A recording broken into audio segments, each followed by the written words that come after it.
Hey y'all, it's Megan. Welcome back. Glad you're here. Today we got to do a little talk. Now, I wasn't planning on doing a video like this, anytime soon, because I just done one kind of like this not long ago. But there's some stuff going on, y'all, that I think we need to discuss. Now, I want y'all to listen up here. I was watching the news this morning, and it kind of inspired me to do this video.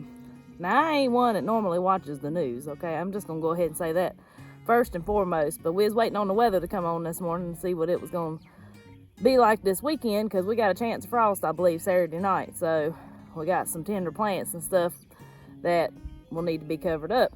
The reason I was watching the news. Well, they get to talk about this here avian flu that's going around, and I'm gonna tell y'all, I feel bad for these farmers that's having to put down all these birds and things. I'm praying for them, because that's, that may be detrimental to them. But y'all just hear me out. Think about this. If you control the food, you control the people. Let's think about our food chain for a little bit. So, right now in the United States, our food chain is so day to day. If there is one day that one of these major slaughterhouses shuts down, then there's no beef or no pork for who knows how long. I mean, because I've read about it, and there's thousands and thousands of animals that go through these slaughterhouses every day. So there's no reserve. So it's just like they were talking about these chickens. They're saying, oh, chicken prices is about to go out the roof. Egg prices is about to go out the roof. So I want you to look in your cabinet or look in your refrigerator, and what do you have in there that doesn't use eggs? Eggs is in a lot of stuff. How can we opt out of these systems? How can you decrease your fear a little bit about what's coming? Because it's coming, y'all. We ain't seen the worst of it. We ain't even started to see the worst of it. Rebelling against these systems, you could just start with a single seed. If you plant you a single seed, whether it be a herb or whatever, even if you live in an apartment, you are in some way, in a small way, rebelling against the system. Because guess who's taking control of that food that you just planted? You are. Nobody else can take responsibility. Nobody else can control that food source that you just planted. So I want you to think about that. How much we depend on our government, and how much control they could possibly have over us if that's what we depend on. So I'm going to encourage you today, if you can't get out here and get you a garden planted, if you can't get you a couple chickens to have in your backyard, I want to encourage you today to find you a farmer. Us here, we grow a little bit of everything. I'd say 70-30. 70% of the food that we eat is our own. That we've grown, we've raised, processed. If it was an animal, it was our own. And guess who has control over that? We do. We have control over how good the garden does to an extent, God controls the weather. But we have control over that garden. We've got control over taking care of these animals the way they should be taken care of.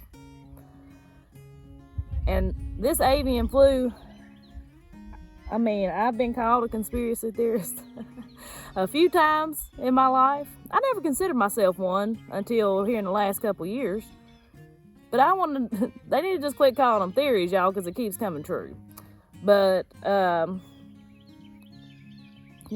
avian flu, I can't help but wonder, I just think it's a little funny that it's around every year. Okay, y'all, waterfowl spreads it, migrating waterfowl. But we've never seen it to this extent, and all of a sudden it's taken out these massive chicken houses and taken out backyard flocks when people are starting to wake up, people have woke up over the last couple years, everybody and their brother's getting chickens, because chickens are a sustainable source. And now all of a sudden something's been released that's going to take out the chicken. But take that with a grain of salt. It's just like everything else. Everybody's got an opinion. And that's all that is my opinion. I mean, there's been a hatchery, one of the big hatcheries. They've been hit with it. It's just a little scary, but I don't want y'all to be scared. I want you to take control.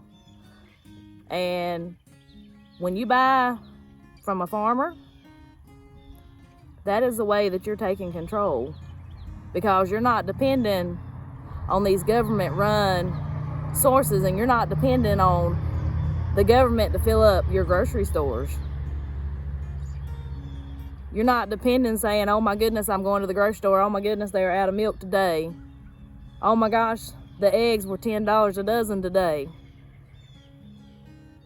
But instead, you go to Jim down the road here, and you go get the produce and the eggs and possibly the meat that you might need.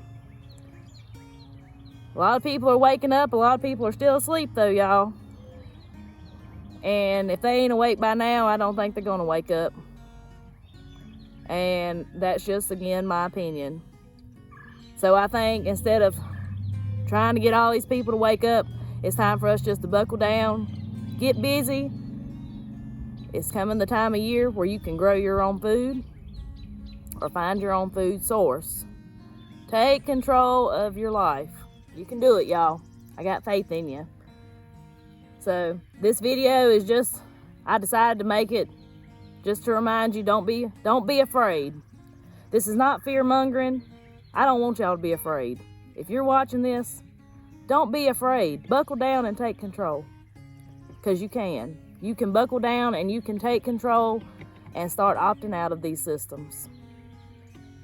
You can do it. You can do it. And one other thing that I wanted to mention to you, I'm afraid that, you know, the economy ain't the greatest. Now, I'm not real smart about that stuff. I don't know a lot about it, but I will tell you, I believe you need to start working on getting yourself out of debt, if you can. Now, I may be stepping on a few toes saying that, but that's something me and my husband are working on, is getting out of debt. You got to work a few extra days to double that payment or whatever you got to do. I'd be working on getting out of debt. I think you should. I don't think the dollar's gonna be worth much for much longer. They keep on printing money. And if you don't think they're printing money, you should do your research. And if you don't think this avian flu is gonna affect you at the grocery store in more ways than one, you need to do your research. Do your own research. Don't wait on the news to sit there and tell you what to do. You do your own research. That's another way to take control. So I encourage you today, when you do go out to the grocery store, buy you some extra food, some non-perishable food to put up, and take care of yourself. Take control. Take control of your life. I can't say it enough, because if you control the food, you control the people. You don't think hungry people will do whatever the government says? If the government says, well, I'll give you some food, you don't think they will? Because they will. They'll do whatever the government tells them to do. And the government knows that. They know that. They know that. Why do you think Bill Gates buying up all the farmland? He's one of the biggest farm owners now in the United States. I'm probably going to get in trouble for saying that, but it's out there. You can look it up. Again, do your research. Control the food, control the people. Let's all take care of each other. Let's find our community. Let's find our community. Find your farmers. Learn from your friends. Learn from your community how to grow your own food and taking control of your life. But I want this video to be a help to you today. Like I said, I don't want you to be afraid.